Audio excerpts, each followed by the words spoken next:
आप सभी का स्वागत है। क्या आप पोर्चुगल में या यूरोप में अपना करियर बनाना चाह रहे हैं, जॉब ढूँढना चाह रहे हैं, वहाँ पे सेटल होना चाह रहे हैं, अपनी फैमिली को बुलाना चाह रहे हैं, पहले खुद जाना चाह रहे हैं, बाद में फैमिली को लाना चाह रहे हैं या साथ में फैमिली को ले जाना चाह रहे हैं? क्या पढ़ाई के लिए जाना चाह रहे हैं, इन्वेस्टमेंट के लिए जाना चाह रहे हैं और ये जानना चाह रहे हैं कि क्या मुझे जाना चाहिए तो कैसे जाना चाहिए? कौन-सा तरीका मेरे लिए सही है, कौन-सा तरीका फ़ेयर है? क्या वहाँ पे रिस्क फैक्टर्स हैं? और कम से कम खर्च में मेरा काम कैसे हो सकता है जो सबसे ज़्यादा प्रोडक्टिव हो? कैसे मैं स्कैम से बच सकता हूँ? कैसे मैं फालतू के फ्रॉड और मार्केट में इतना सारा जो गंद फैला हुआ है उससे बच सकता हूँ? तो ये छोटी-सी वीडियो है। इस छोटी-सी वीडियो में सारी जानकारी आपके पास आने वाली है। अगर आपके पास अभी समय कम है ना, पहली बात तो छोटी-सी वीडियो है, इसको एंड तक ज़रूर देखें। बट अगर समय कम है ना, तो बेटर है इस वीडियो को आप सेव करें या चैनल को सब्सक्राइब करें या इसको शेयर कर दीजिए व्हाट्सएप पे किसी को या किसी ग्रुप में, ताकि ये इन्फॉर्मेशन आप और आपके नेटवर्क में सबके पास आ जाए या एटलीस्ट आपके इनर सर्कल में तो आ ही जाए, जिनके साथ आपके विचार मिलते हैं, जहाँ पर आप ये चीज़ें डिस्कस कर सकें, जो अभी हम आपके साथ डिस्कस करने वाले हैं। ऑलराइट?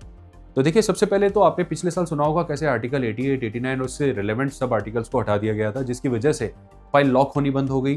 फाइल लॉक होने का मतलब हो गया कि टीआरसी के प्रोसेस होने बंद हो गए। रेजिडेंसी मिलनी बंद हो गई। टीआरसी को कहते हैं temporary residence card, right? PR को कहते हैं परमानेंट रेजिडेंस, आरपी को कहते हैं रेजिडेंस परमिट, एक होता है ब्लू कार्ड। ये अलग-अलग तरीके हैं। सबका कहने का मतलब रेजिडेंसी समझ लीजिए आप। शॉर्ट में इसको समझ लीजिए।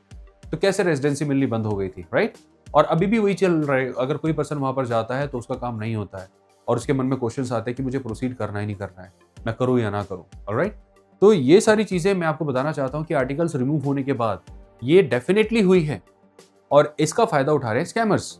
वो ऊट-पटांग झूठी इन्फॉर्मेशन देके, हाँ जी, हम अभी भी करा देंगे, अभी भी करा देंगे। कितने सारे विक्टिम्स हमें कॉन्टैक्ट कर चुके हैं, किसी के 500 यूरो गए, किसी के 200 यूरो गए, एक ने तो 5000 यूरो तक पे कर दी, तो उसका भी कुछ।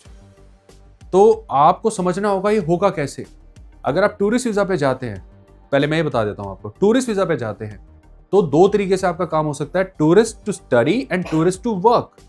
दोनों ही केसेस में एलिजिबिलिटी मीट होनी चाहिए, दोनों ही केसेस में आप स्किल होनी चाहिए, दोनों ही केसेस में टैलेंट प्रूव करना होगा आपको। वो रैंडम काम नहीं हो सकता जैसे पहले होता था। हो जाता है, all you need is a good lawyer and a good consultant. अब हर बार मैं आपको कहता हूँ ये आप खुद कर सकते हैं, ये चीज आप खुद नहीं कर सकते। यहाँ पर आपको एक अच्छा लॉयर और एक अच्छा कंसल्टेंट डेफिनेटली चाहिए हो।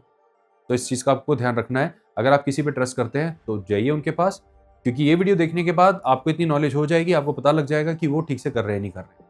और या फिर अगर आप कंफ्यूज्ड हैं, हमारी सर्विसेज लेना चाहते हैं, तो डेफिनेटली आप इन दी हुई डिटेल्स में हमें कॉल, एसएमएस, व्हाट्सएप, ईमेल कर सकते हैं and we will try our best to help you out. तो एलिजिबिलिटी से मेरे कहने का मतलब है कोई ना कोई स्किल, कोई ना कोई एजुकेशन डिग्री, कोई ना कोई टैलेंट आपके पास होगा, तभी तो आपका जो एम्प्लॉयर है वो आपका एक तरह से गारंटर बनेगा, वो आपका स्पॉन्सर बनेगा, तभी तो वो आपका वो वीज़ा कन्वर्ट करवा पाएगा। ओके? और तभी वो प्रूव कर पाएगा कि कैसे आप उसके लिए एक राइट कैंडिडेट हैं। और सिमिलरली अगर आप किसी ऐसे कोर्स में जाते हैं जिसकी कोई डिमांड नहीं है, किसी ऐसी यूनिवर्सिटी में एडमिशन लेते हैं जिसकी कोई वैल्यू नहीं है, उस केस में आप एडमिशन भी ले लेंगे, सब कुछ हो जाएगा, लेकिन आगे जाके पेपर बनवाने में फिर आपको प्रॉब्लम आएगी, क्योंकि यही क्वेश्चन फिर आपके सामने आएगा। आपने ठीक है पढ़ाई तो कर ली, ये तो कर लिया, बट आप हमारे लिए यूजफुल ही नहीं हो, क्योंकि आपने वो चीज़ ली है जिसके जो आधी दुनिया लेकर बैठी है, जो ऑलरेडी अनएम्प्लॉयड है। तो ऐसे केस में आपको आगे मुश्किल ना आए, इसलिए मैं आपको ये चीज़ें पहले ही बता। ऑलराइट? तो एक तो क्या टूरिस्ट के थ्रू, अब दूसरा आप सीधा स्टडी वीजा के थ्रू जा सकते हैं। और स्टडी वीजा में भी आप वो फील्ड चूज करने की कोशिश करें जिससे आपका बैकग्राउंड मैच होता है। जैसे कोई मेडिकल बैकग्राउंड से और वो इंजीनियरिंग का कोर्स करने जा रहा है, उसको प्रॉब्लम आएगी, या वाइस वर्सा। तो आप जिस भी बैकग्राउंड से, आपने 12th करी है, ग्रेजुएशन करी है, हाई स्कूल किया है और आगे आप ग्रेजुएशन करना चाह रहे हैं या पोस्ट ग्रेजुएशन करना चाह रहे हैं, तो आपका ये सारा बेस मैच हो जाए आपस में। ऑलराइट? और फिर ये कोर्स करने के बाद काफ़ी अच्छी यूनिवर्सिटीज़ में तो कैंपस प्लेसमेंट हो ही जाती है, खुद ही वहीं पे आपको ऑफर मिल जाते हैं। नहीं तो वहाँ पे अच्छे कंसल्टेंट्स होते हैं जो डेफिनेटली पास आउट होने के बाद आपको पुश कर देते हैं, कैरियर का पहला गियर आपका वहीं पे ही लग जाता है। दूसरा, अगर आप डायरेक्ट वर्क वीज़ा पे जाते हैं, वर्क वीज़ा टफ है, लेकिन इसका मतलब ये नहीं कि हो नहीं रहे हैं। वर्क वीज़ा अभी भी हो रहे हैं। द ओनली प्रॉब्लम इज़ कि वर्क वीज़ा जो ब्लू कॉलर प्रोफाइल के थे या फिर ऐसी प्रोफाइल्स के जिनके डिमांड नहीं है, उनको समस्या आ रही है। बाकी जिन प्रोफाइल्स की डिमांड है उनका काम अभी भी हो रहा है। ये आपको ध्यान रखना होगा कि आप किस फील्ड को चुन रहे हैं। मैं हमेशा अब आप लोगों को, अपने व्यूअर्स को, अपने क्लाइंट्स को ये चीज़ बोलता हूँ कि आप हमेशा वो करियर चुनें जिसमें आप अपना बेस प्रूव कर सकें। जैसे मेरे पास अगर एक्सपीरियंस, मैं एक शेफ़ हूँ, मैंने कॉन्टिनेंटल खाना बनाया है, मेरे पास पूरा एक्सपीरियंस है, तो आई विल प्रेफर कि मैं किसी कॉन्टिनेंटल शेफ़ की ही वैकेंसी में अप्लाई करूँ। मैं किसी सुशी में या किसी और क्विज़ाइन में ना अप्लाई करूँ जहाँ की एक्सपर्टीज़ मेरे पास ना है। मैं अप्लाई तो कर दूँगा, लेकिन टेस्ट में फिर फेल हो जाऊँगा। ओके? तो इसीलिए मैं चाहता हूँ कि आप जिसमें आपका एक्सपीरियंस है, जिसमें आपकी नॉलेज है, उसी फील्ड में आगे प्रोसीड करें, वहीं पर ही अपना वर्क वीज़ा अप्लाई करें। तीसरा आ जाता है कि आप कुछ जो कम पॉपुलर है बट फिर भी लोग जाते हैं, जैसे गोल्डन वीज़ा पे चले गए, डी-सन वीज़ा पे जिसे रिटायरमेंट वीज़ा कहा जाता है, रिटायर होने के बाद आप जा सकते हैं, या फिर आपके पास बहुत सारी इनकम आती है, डिविडेंड आता है, रेंट आता है, तब भी आप जा सकते हैं, या फिर इन्वेस्टमेंट वीज़ा पे जा सकते हैं, वहाँ प्रॉपर्टी वगैरह आप ले सकते हैं, एक में खुद रहिए, बाकी किराए पे चढ़ा दीजिए, लोग ऐसा बहुत कर रहे हैं।